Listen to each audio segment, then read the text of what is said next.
Thank you all to all those who have spoken today.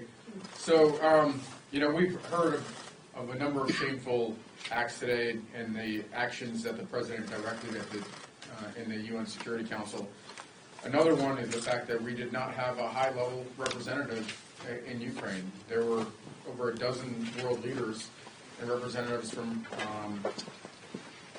countries around the world, democratic countries around the world, but we did not send one. And I think that's another shameful act. So, 3 years ago today, Russia launched an unprovoked invasion of Ukraine.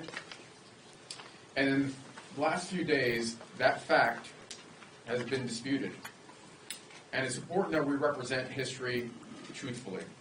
So whether it's Putin or President Trump, anyone that says that Russia was not the aggressor or that Ukraine is responsible for initiating this conflict is lying. Today's anniversary reminds us that Ukrainian people continue to suffer. We saw a picture earlier today of the devastation in Ukraine. And I witnessed that firsthand when I traveled to Ukraine 14 times investigating war crimes under a State Department grant that sadly now has been terminated. But I know that Ukraine will remain resilient and strong, and that this is not a regional fight. It's Ukraine's sovereignty. Ukraine's sovereignty is a U.S. national security issue. We must hold the line in Ukraine now, or in coming years, we may end up holding the line with U.S. boots on the ground in Europe fighting.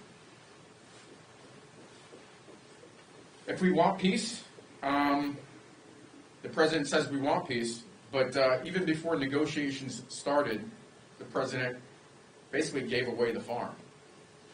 Before we even got to the negotiating table, not only was Ukraine excluded, but the U.S. agreed to territorial concessions to Russia, agreed that Ukraine does not belong in NATO.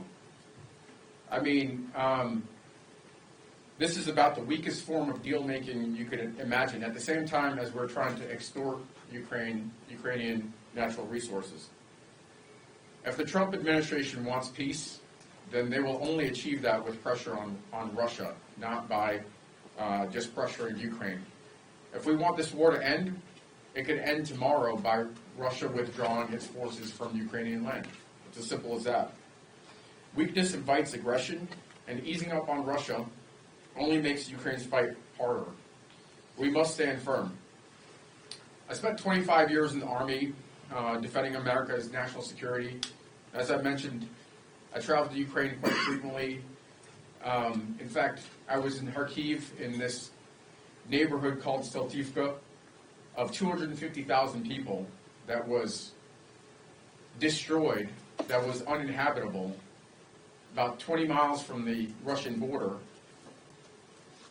Those people were refugees internally and around Europe. And that was just one location in Ukraine. Ukraine has been devastated for the last 3 years, and frankly, for the 11 years of war in the Donbass before that.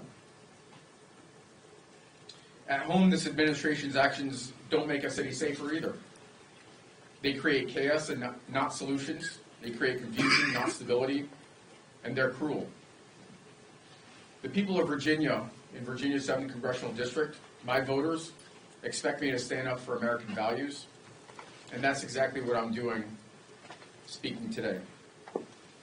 That's why I'll keep fighting for a strong